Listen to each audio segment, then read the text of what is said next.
Okay, hi, I'm Heather, and in this video I am going to be defining a little bit more concisely what specifically I mean by Platonic in the context of this event, and what a cuddle bug or a personal space ticket offers.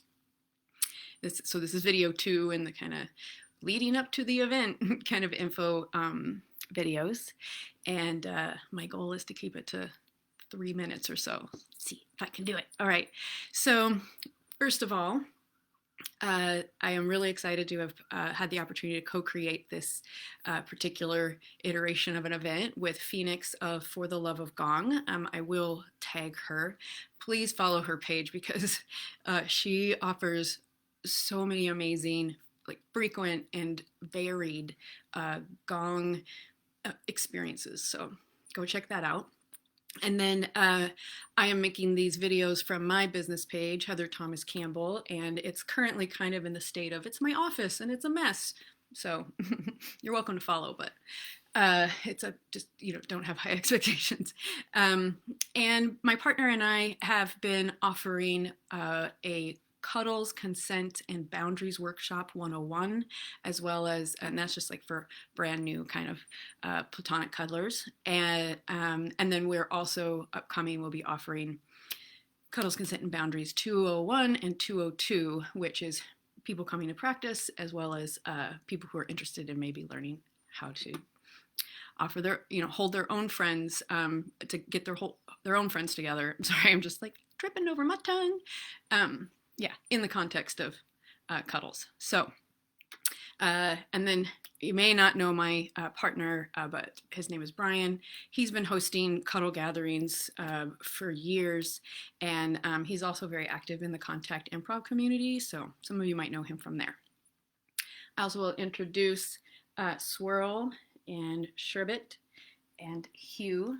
They are mascots of the event, at least when it's held in my home. And so you get to meet them too.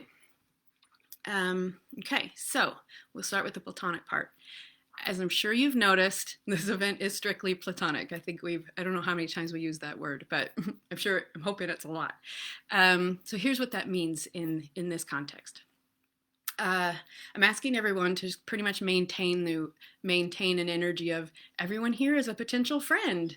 And, so this really isn't a dating event. And so what I'm asking is that you kind of leave any idea of who might be a potential date for me, leave that outside the door. And, I totally understand. It's absolutely natural for adults to just sometimes experience sexual feelings. I mean, for most of us, cuddles have always been just in a context of sort of sexual energy being shared in some way. So this is very different. To some, you might consider it to be a revolutionary and completely unfamiliar idea, but I promise I thought that once too. So yeah, we're asking you to not even think about who might I be able to date, because that in itself kind of brings that energy to the space. So yes, it's totally natural. But the expectation is here while you're here is that you'll take full responsibility for yourself and you'll just adjust in whatever way is necessary to you to pass for that energy or that thought or whatever that sensation to pass. So here's a little example, and this is based in real life. Say you're a big spoon to another person, so they're lying in front of you and your bodies are close. So if some thoughts of asking Little Spoon for a date, or imagining them in kind of a more sexual context, or imagining what it would feel like to share kind of eros energy with them, if any of that starts to come up, this is the time to breathe, reconnect with the platonic energy of the event, remind yourself that that's what you've agreed to and that's what you're here to practice, and just let any of that pass. Changing positions or taking a break from the cuddling or other super good options. But sometimes, so this is something I've heard of happening really all too frequently. And, it might be where big spoon, the person who's feeling sexual charge, they'll just kind of tell the other person, or they'll change their actions in some way that either will convey a variation of, I'm not feeling so platonic anymore, and I want to change our agreement to include sexy energy. So however that's communicated, that becomes communicated, and it's clear that the energy has changed.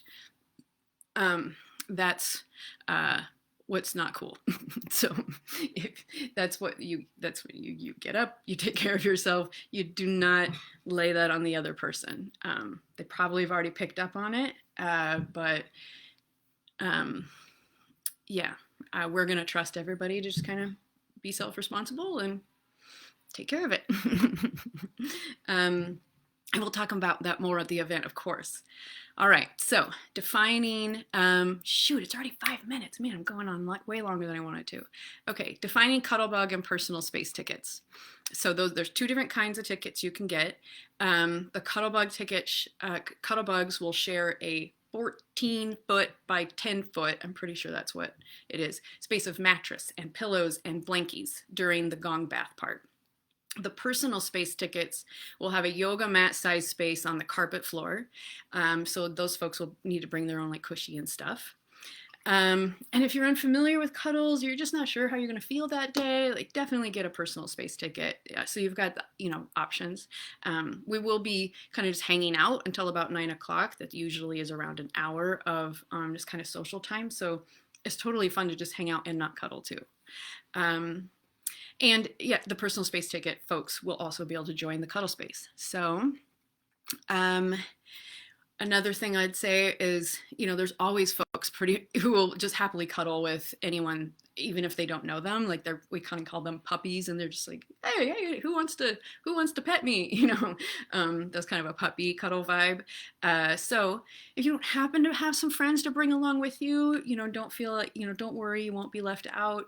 There will be opportunity to kind of meet and negotiate and kind of talk about how you might cuddle with somebody during the gong thing. But yeah, bring friends. That's like the ideal way to go. But these guys are always available for cuddling. But also, like I said, there's usually people who are like, yeah, I'll cuddle you. Let's be cuddle buddies for the next hour. So let's see, was there anything else? Let's see, just real quick basics on the space. It's in North Portland. It is a basement space. There are 8 stairs as you enter.